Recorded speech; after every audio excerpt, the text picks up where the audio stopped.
A sacred childhood tradition of mine, basically K through 12, was to get up an hour before I had to go to school and watch whatever happened to be on Cartoon Network at the time. And during this tradition, I came across some cartoons that remained so obscure that neither Rebel Taxi, nor Jordan Fringe, nor any major cartoon YouTuber have talked about them. So who better to talk about them than an obscure cartoon YouTuber? Now, while I didn't find every show on this list that way, I bring this up at the beginning because it'll get repetitive if I keep telling this story every time a show I did find that way comes up on the list.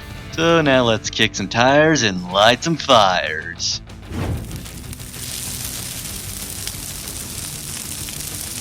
Gormiti is an Italian toy line popular in Europe and Brazil, but was never able to take off in America despite a massive astroturfing campaign in the late 2000s. And part of that astroturfing campaign was a low-quality licensed TV show from Marathon Entertainment, the makers of Totally Spies. I remember seeing the first few minutes of an episode back in 2009, but then I had to get to school, and that explains why the show remained so obscure, because it aired in the mid-morning when its target demographic would be in school. I'm gonna have to double down and make a full video on this series, because I actually have a lot to say about it.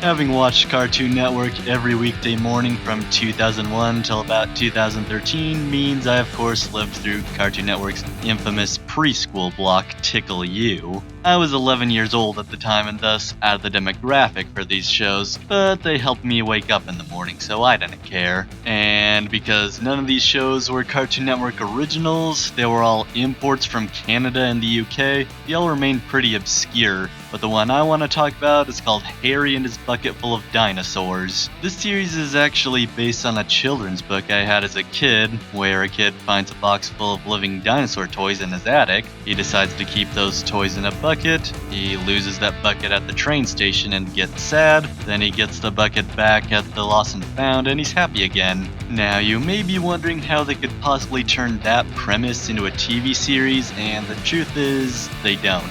Now, instead they rip off Dragon Tales, where the bucket is actually a portal to Dragonland, I mean Dino Land, where the dinosaurs are life-sized and they go on all sorts of wacky fantasy adventures in a fantasy setting instead of a prehistoric one. It's pretty standard for a preschool show, though it does have a pretty pleasant, feel-good sounding theme song.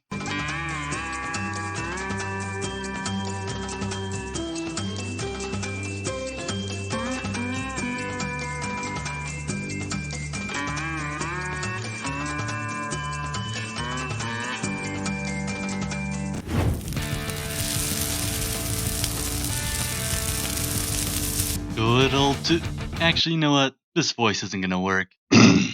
Good old Toonami was the block that introduced a generation to 80s action classics and, most importantly, Japanese anime. Although they did experiment a bit with original content, most notably the miniseries IGPX, which a lot of people have called Toonami's only original series. However, there was one other one, a made-for-American audiences anime called DICE, or DNA Integrated Cybernetic Enterprises, which centered around a team of intergalactic rescue workers in their Iron Man suits, guild jackets, and Zoids, Dino Breakers, as they go around the Circadian Galaxy saving the day. And it was so poorly received that only 10 out-of-order episodes aired on Toonami before it was pulled and dumped on an early Saturday morning time slot, where all 26 episodes of the first season aired only once each, with the second season never airing in America. This is another show where I'll definitely have to give it its own video because, surprisingly, there is a lot, and I mean a lot, to talk about with this one.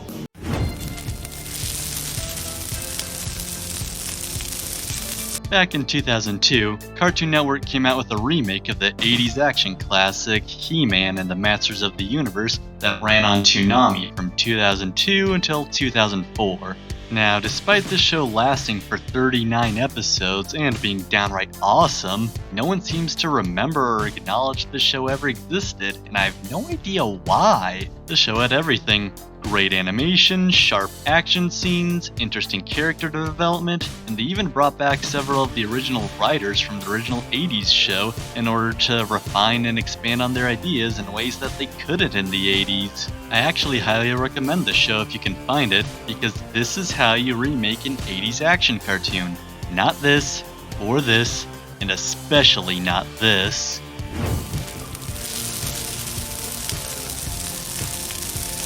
The Fantastic Four franchise was going through somewhat of a renaissance in the mid-2000s thanks to the two Tim Story films, and part of that renaissance was a French anime series from Moonscoop Group, the studio behind Code Lyoko. It aired briefly on Toonami before being pulled and dumped on Boomerang, and it eventually aired on the Nicktoons network. And this was a pretty common fate for third-party licensed shows not good enough for the main network. But how is this show? Well, the voice acting's really good and it has really nice, well-detailed character designs, but the animation's just plain lazy. They use every animation shortcut in the book, like having characters talking with their backs to the camera or talking off screen. It has these long, boring talking head scenes, and it has this weird light gradient that makes it look like they're in a constant morning scene. Although it did have a really awesome intro theme.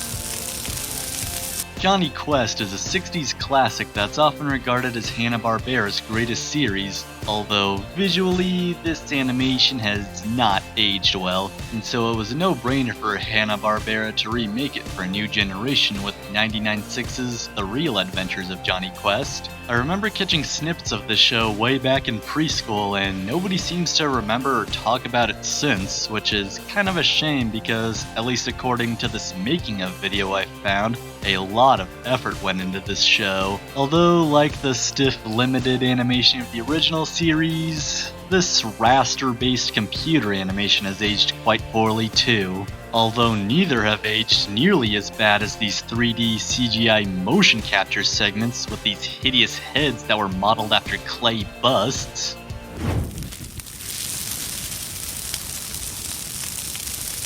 Sitting Ducks is a show about a badly rendered duck who befriends a badly rendered alligator in a badly rendered city that first aired in Europe in 2001 before airing stateside on Cartoon Network in, I'm actually not 100% sure when.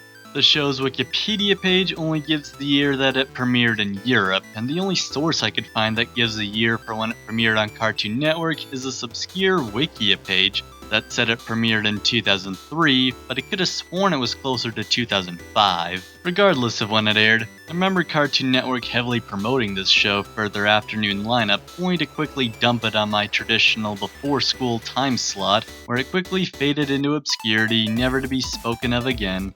But how is this show? Well, I tracked down a couple of episodes for this video, and after perhaps one of the most annoying intro themes I've ever heard, we are treated to absolutely nothing. Seriously, this has to be one of the most torturously boring cartoons I've ever watched. Scenes drag out for way too long with absolutely nothing happening. While there are lines and situations framed as jokes, they're not even remotely funny. No wonder nobody remembers the show. It's because there's nothing to remember.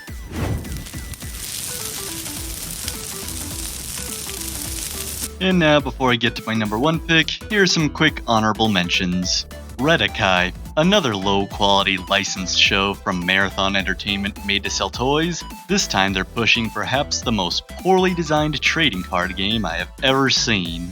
The Land Before Time. That's right, the long-tired Land Before Time series got a TV show, and no one remembers it because it aired in the midday alongside all the other third-party licensed shows not good enough for primetime. The Mr. Men Show. I remember Cartoon Network heavily promoting this show back in the late 2000s and filling the stores full of merchandise of it, only to quickly dump it on Boomerang where it faded into obscurity, at least in America. The show is apparently hugely popular in the UK. Robotomy. With only 10 episodes, this show had the shortest run of any Cartoon Network series. but I left it off the list because it's kind of famous for that fact, and it also has a massive cult following. Whatever happened to Robot Jones? Come on guys, this isn't obscure. The show is famous for being obscure. But to answer the question of whatever happened to Robot Jones, Cartoon Network picked the series up as a time slot filler and promised the show's creator he'd get a permanent time slot for his show eventually, but when he never got a permanent time slot, he just abandoned his show out of frustration.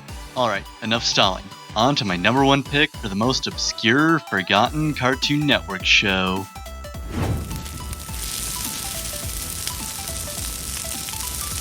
My number one pick is actually a tie between two shows, Dragon Hunters and Zix. Zix is a show about a team of live-action kids who take a page out of Code Lyoko's book by traveling to a CGI world in order to fight aliens, while Dragon Hunters is a show that's probably gonna get its own review at some point, and as the name implies, is about a team of dragon hunters who hunt dragons in this beautifully animated fantasy setting. I remember both of these shows were featured alongside Ben 10 and Robot Boy for Cartoon Network's 2005 Sneak Peek Week promotion, before premiering again alongside Ben 10 and Robot Boy in their 2006 Saturday morning lineup. And while Ben 10 went on to be a massive cash cow for Cartoon Network and Robot Boy stuck around for a few years, Dragon Hunters and Zix disappeared only after a few weeks, and there's almost no record that these shows ever aired on Cartoon Network at all. But why is that? Well, the truth is, while Ben 10 was a Cartoon Network original series, Zix, Dragon Hunters, and also Robot Boy were all foreign licensed properties, with Dragon Hunters and Robot Boy both being French productions, and Zix being a Canadian production. A reoccurring theme with this video has been the concept of foreign and third-party licensed shows, and what that basically means is it's a show that Cartoon Network themselves did not make or own the rights to. It's a show that another company made and that Cartoon Network just bought the broadcasting rights from them in order to air the show on their network.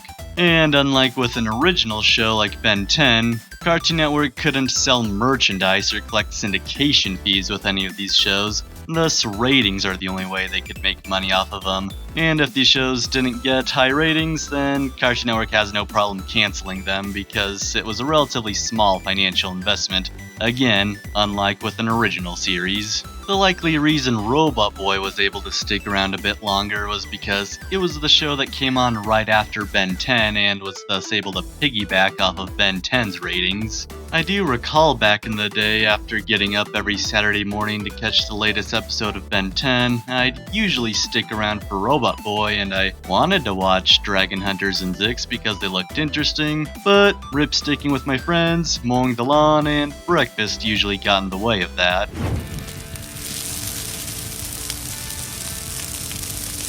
And that was 9 obscure, forgotten Cartoon Network shows no one ever talks about. Don't forget to comment, like, subscribe, and boost if you're watching on Odyssey. Also, feel free to follow me on Mastodon. You guys fuel my flames.